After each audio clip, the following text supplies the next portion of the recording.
Hello guys, in today's video, this is not a vlog and this is serious thing that I don't want to be part of this one.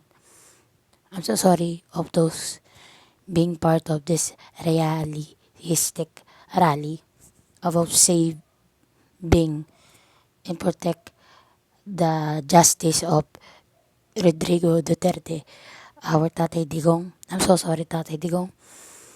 I'm not saying that I am angry with you and with those people angry with you. I'm just worried and I'm just making the people left their love life, their family. That you, I don't know if this true or not because it's still investigation about he was arrested in other country about this my research, no? So I just decided to say to those people, I don't want to say that hindi ako kumakampi sa kriminal.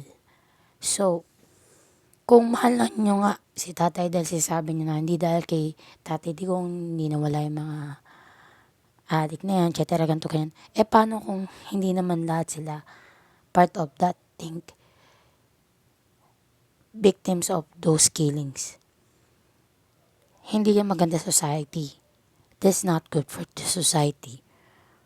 Kaya nagawa ng ibang bansa na arrested siya para na rin for the justice for those people that left their loved ones. I'm so sorry guys, loved ones, no? So, marami nagtatanong bakit hindi ako umaten sa mga rally.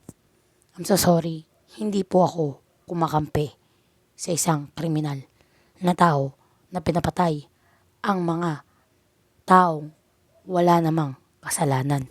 So, no, you don't understand what I'm telling about of this vlog.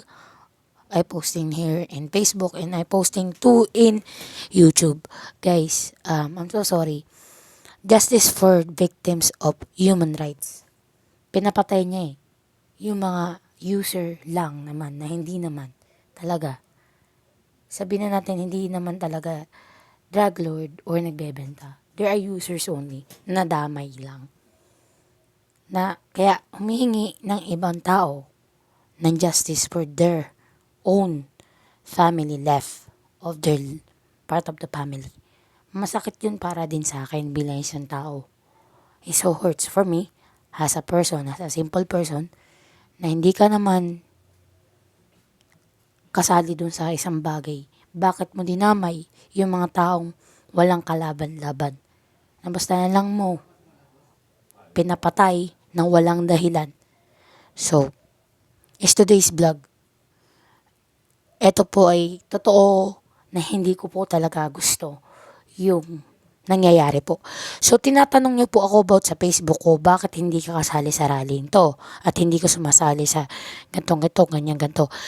Kinampihan ko po si Sara Duterte sapagkat yung pong problemang yan po ay wala naman po kasing nakitang 1 million na sinasabing kinurakot kaya ni Sara Duterte. Masasabi ko sa lahat po ng mga nakakapakinig po rito, hindi ko po problema na po yan. Problema na po ng ating bansa yan. Sa akin po, yung pagsali ko po sa LTFRB, Land Transportation, wala na po yun. Tapos na po yung problema ng mga jeepney driver. Pero po sa laban ng kabataan, about kino-question nyo po ako sa aking messenger, I'm so sorry, hindi ko po kayo umatan dyan. Mas may importante pa po akong ginagampanan. I just important doing in work about my life and my privacy life as a homeless person. At least po, you just know that you recognize that you understand why I am not attended to all those rally. I'm so sorry po. I'm not saying that I am angry with Dati Duterte. I'm proud with him and I'm big fan of Duterte family. And I'm so sorry to Ate Sara Duterte and to Iglesia di Cristo and all of those people. I'm so sorry if I'm not attended kasi it is important to my life to work as a homeless person. I'm just a simple person and I'm so sorry. Thank you for listening.